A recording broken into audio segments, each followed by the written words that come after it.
Салам достор, эфирде Кызык кино каналы. Бүгүн биз ааламда таанымалдуулугу менен бийлик жүргүзүп жаткан Форсаж 10 киносу тууралуу айтабыз. Алды менен биздин каналга катталып, коңгурочону басып коюңуз. Биз баштайбыз. Кинонун баш жагында ушул кинонун 9-бөлүмүндө Доминик достору менен бир чоң сейфти уурдаганын билесиздер. Ошол уурулукка байланыштуу бул 10-бөлүмү да өтө кызык деп ишендире аламын. Сейфтин ээсин өлтүрүшкөнү менен анын бир баласы артында калган эле. Ал Доминиктен ошол атасы жана акчалары үчүн өч алгысы келген болчу.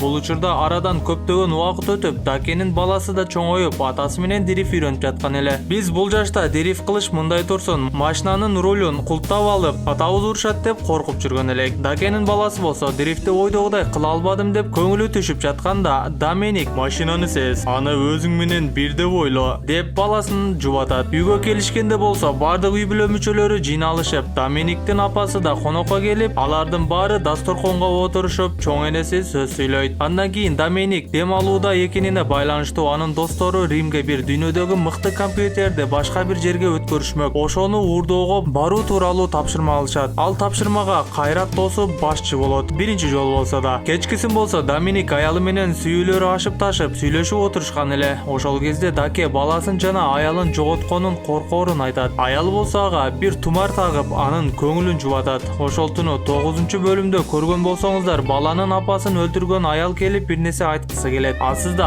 аны көрөр замат өлтүргүсү келген Доминик өтө маанилүү сөзүм бар деген үчүн аны угат. Ошол кечинде анын иш жерине бир адам келип, анын күчтүү болгон куралын алып кеткенин жана Доминикке душман экенин айтат. Сакчыларын болсо оңой эле өзүнө каратып алган эле жана ошол сакчыларынан араңдан качып кутулуп келген эле. Эртеси ФБРдин келишип, ошол аялды камакка алышат жана Антарктидадагы эч ким бара албас камалга жөнөтүшөт. Ошол кезде Римге кеткен досторуна ФБР тапшырма бербегенин жана бул тузак экенин түшүнүшүп, досторун куткарууга барышат. Бул учурда достору ишке киришип, жолдо бара жаткан фурадан жанагы компьютерди алышмак болушканда тузакка түшүп калышат. Көрсө жанагы өч алгысы келген адам аралыктан башкарып отурган эле. Алдын ала эскертейин десе, алар менен байланыш үзүлүп калган эле. Ошол учурда жанында келе жаткан машиналарды жардырып жиберет. Ошол нерседен достору кай жерде экенин билип, Доминик достору тарапка минге коет. Караса, фурада компьютер эмес, өтө чоң бомба бар экен. Фурада камалып калган достору менен эмне кылышты билбей жатышканда, Доминик ошол кезде пайда боло калып, фураны оодарып араңдан токтотушат. Бирок ичиндеги бомба сыртка чыгып, шаар аралап тоголонуп кетет. Адамдарга да, машиналарга жада калса, үйлөргө да зыян келтирип кете берет. Көрсө, аны да башкарып отурган экен. Эми бомбаны токтотуу үчүн аялы экөө артынан түшөт. Достору болсо кубурлар аркылуу качууга үлгүрүшөт. Бомба болсо тоголонуп бара берет. Анын багыты центр жака болчу. Канча адам көп жерге барып жарылса, ошончо Доминиктер үчүн зыян болчу. Себеби алар тузакка түшүшкөн эле. Ошондуктан канча жолу аракет кылса да токтобой, Доминиктин да өлбөс машинасы менен артынан калбай аракет жасай берет. Деген менен Даке соңку минутада бир айласын таап, аны сууга түшүрүп жиберүүгө үлгүрөт жана бомба жарылат. Аялы болсо жанагы адамдын артынан түшүп, эми жетип калдым дегенде, ал качып үлгүрөт. Аны болсо милициялар колго алат. Мамлекетке келтирген зыяны үчүн Дакени жана анын досторун күнөөлүү деп санап, көргөн жеринде колго алуу боюнча милициялар жар салып, дүйнө боюнча издөө башталат. ФБРдин башчысы бул аракеттен кийин Доминиктерди издөөгө өзү түшөт. Бирок анын орун басары буга чейин кылган иштерин эскерип, бул бир тузак, аларды угуп көрүшүбүз керек дегенине карабайт. Ошондон кийин тымызын түрдө Доминик жашырынып жаткан жерге барып, аны менен жолугат. Дакени колдоорун айтканы менен ага эч кандай жардам бере албайт болчу. Бирок ал аялымды куткар деп өтүнөт. Бул нерсе өтө оор болгону менен бир аракет кылып көрмөк болот. Бул кезде Доминиктин баласы анын тайэжесинде эле. Анын жерин таап, баланы колго алгысы келген. Жанагы душман ошол жерге адамдарын жөнөтөт. Деген менен аял киши алардын баарын алаксыта албайт. Ошол кезде Доминиктин дагы бир көптөн бери экрандарга көрүнбөй калган досу пайда болуп, ошол жерден качып үлгүрүшөт жана ал баланы өзү менен алып кетет. Себеби ал атасына баласынын абанесин жеткирем деп сөз берген эле. Жанагы ФБРдин зам директору